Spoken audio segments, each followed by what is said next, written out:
Good afternoon दोस्तों, कैसे हैं आप सभी। आज मैं फिर आपसे मिलने आई हूँ। दोपहर के बज रहे हैं 2:30 और मैं बनाने जा रही हूँ खाना बच्चों के लिए। अभी मैं स्कूल से आई हूँ थोड़ी देर पहले, तो थोड़ा मैं खाना बना लूँ बच्चों के लिए। मेरा ये देख रहे हो, मैं अभी फेस वॉश करके आई हूँ।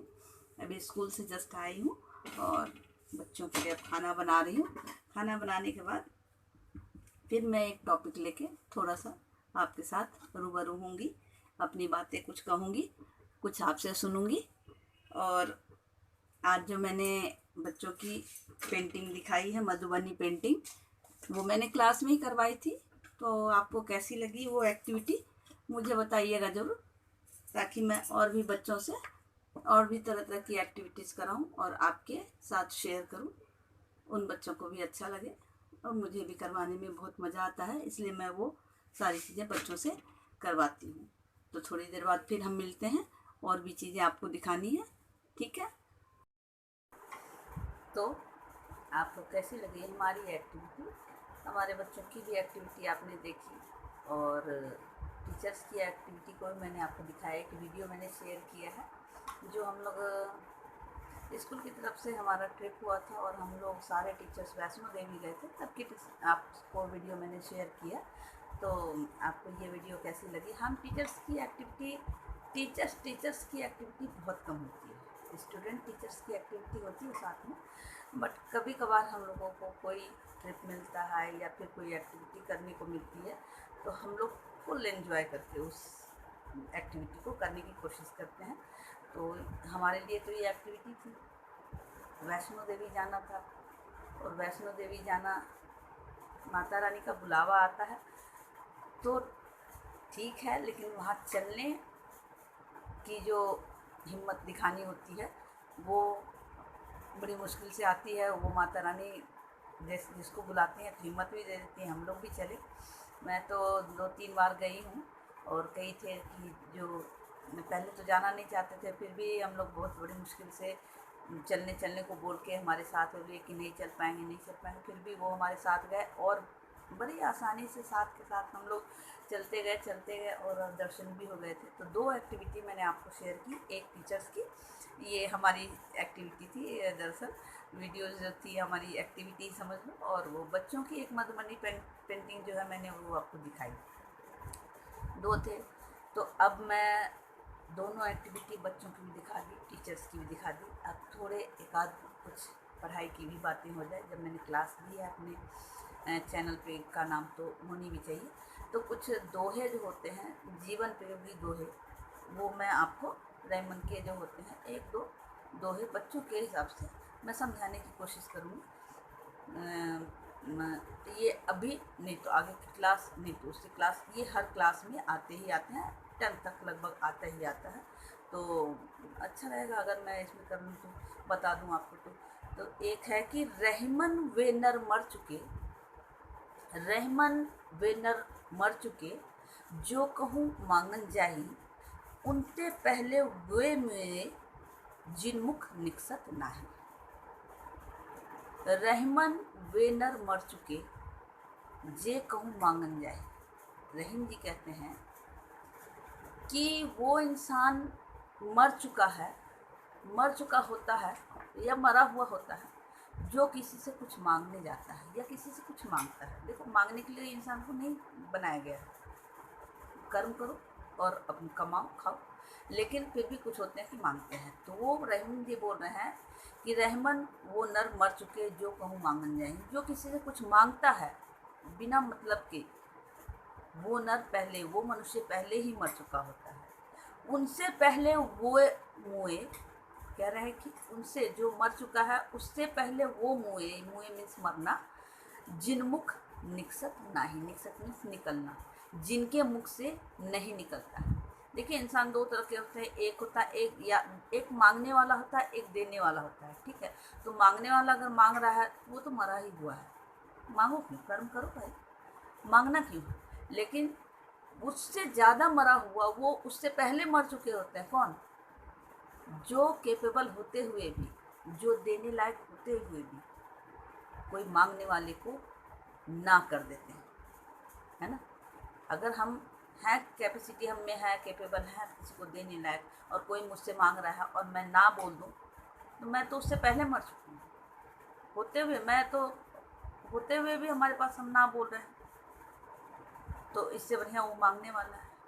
तो इसीलिए बोल रहा है, जो जिसके मुख से, जिसके मुंह से ना निकलता है देने के लिए और है उसके पास देने के लिए, ना दे रहा है, तो वो पहले ही, उससे मांगने वाले से पहले ही मर चुका होता है। दूसरा है आपका कि रहमन निज मन की व्यथा, मन ही राखो गोय, सुन अटलइहें लोग सब, बाँट न लइहें कोय। रहमन निज मन की व्यथा, रहीम जी कहते हैं कि अगर आपको कोई कष्ट है, कोई दुख है, आजकल तो बोलते हैं कि शेयर कर लो थोड़ा सा तो ये हो जाता है, थोड़ा हल्का हो जाता है। रहीम जी का ये सच्चाई कह के गए हैं, ये जो बोल के गए हैं रहीम, कबीर, ये सब सच बोल के गए हैं।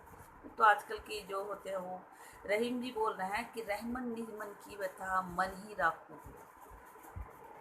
आपके मन में अगर कोई दुख है, कोई कष्ट है, तो आप क्या करते हो, दूसरे को सुनाते हो। ठीक है, अच्छी बात है, कोई शेयर आपका कर लेता है दुख, तो अच्छी बात है।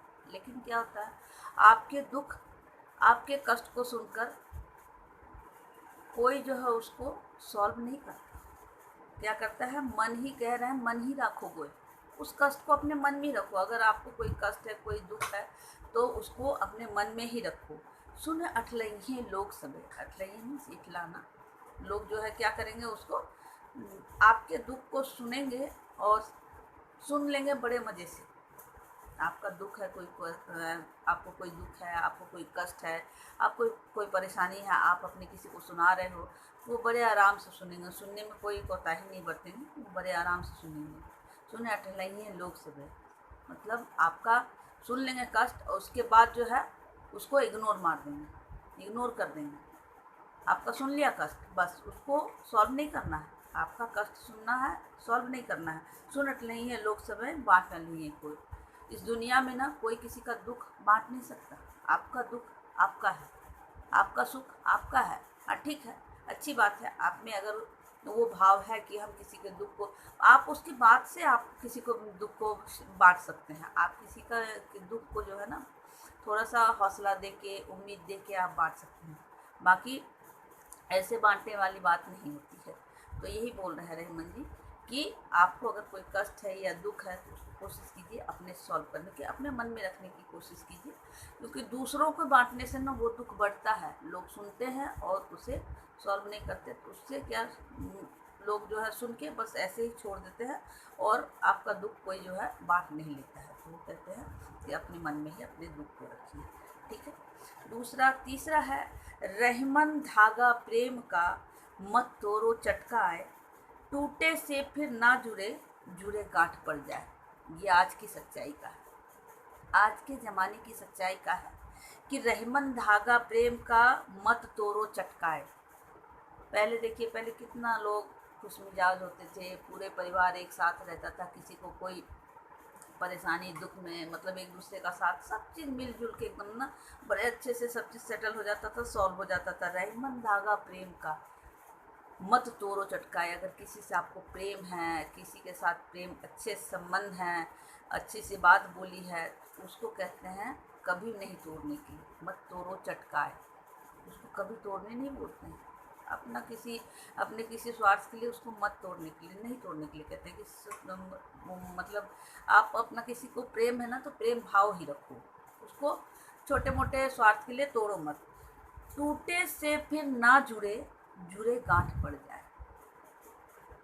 यानी जो आपके बहुत प्रेम करने वाले हैं, जो आपके सगे संबंधी हैं, जिससे आपको बहुत लगाव है, बहुत ज़्यादा आप जिसको चाहते हैं, उसको क्या है ना कि उससे आप प्रेम भाव से ही रहिए, प्रेम भाव से ही रहिए। क्योंकि एक बार अगर उस प्रेम भाव में जो है आपके कोई ऐसा बात आपने बोल दी या आपने उसको बोल दिया या उसने आपको बोल दी और वो प्रेम भावना ख़त्म हुई, तो बाद में वो प्रेम वैसा नहीं रह जाता जैसा पहले था। उसमें थोड़े मनमुटाव अगर हो गए आपके संबंधों में तो उसमें गांठ पड़ना निश्चित है। गांठ मीन्स आपके मन में जो एक थोड़ी सी जो गांठ रह जाती है ना, यानी कि उसके मन के लिए कुछ भी परेशानी रह जाती है ना, वो आपके रह ही जाती है। कि इतना प्रेम मतलब किसी से आप प्रेम करते हो तो थोड़ा अगर कोई चोट पहुंचाए तो कितनी परेशानी होती है, कितनी मुश्किल होती है। वही बोल रहे हैं, रहीमन धागा प्रेम का मत तोड़ो चटकाए, और टूटे से फिर ना जुड़े, जुटे गांठ पड़ जाए। किसी के साथ आप प्रेम से रह रहे हैं तो आराम से रहिए, प्रेम भाव से रहिए, अच्छे संबंध रखिए। उसको किसी स्वार्थ के लिए तोड़िए नहीं, किसी स्वार्थ के लिए आप उसको चटकाइए मत। चटकाना मीन्स तोड़ना नहीं, तो वो थोड़े दिन के बाद जो है संबंध बन जाएगा, लेकिन उसमें वो प्रेम भाव नहीं रहेगी जो पहले वाली, वो पहले वाली बात नहीं रहेगी जो पहले थी। बड़े आराम से बात करना होता था या ठीक है। तो आज की वीडियो की समाप्ति मैं यहीं पे करती हूँ। थोड़े से फ़ोटो और शेयर करूँगी मैं अपनी, आप उसको देखिएगा। मैं आगे के अपने वीडियोस में कुछ अपने घर के भी कुछ दिखाऊंगी आपको, जो भी मेरे कलेक्शन है या कुछ भी है मैंने अपने बच्चों से रिलेटेड, जो मैंने अपने बहुत सारे चीज़ संजो के रखे हैं वो चीज़ दिखाऊंगी। तो कोशिश कीजिएगा कि आप अपने वीडियो को देखिए, लाइक कीजिए, शेयर कीजिए। अच्छा लगा, और अगर कुछ आपको वो लगे कि आप मुझे कहना चाहते हैं पढ़ाने के लिए या ये पढ़ाना है तो आप मुझे बता भी सकते हैं।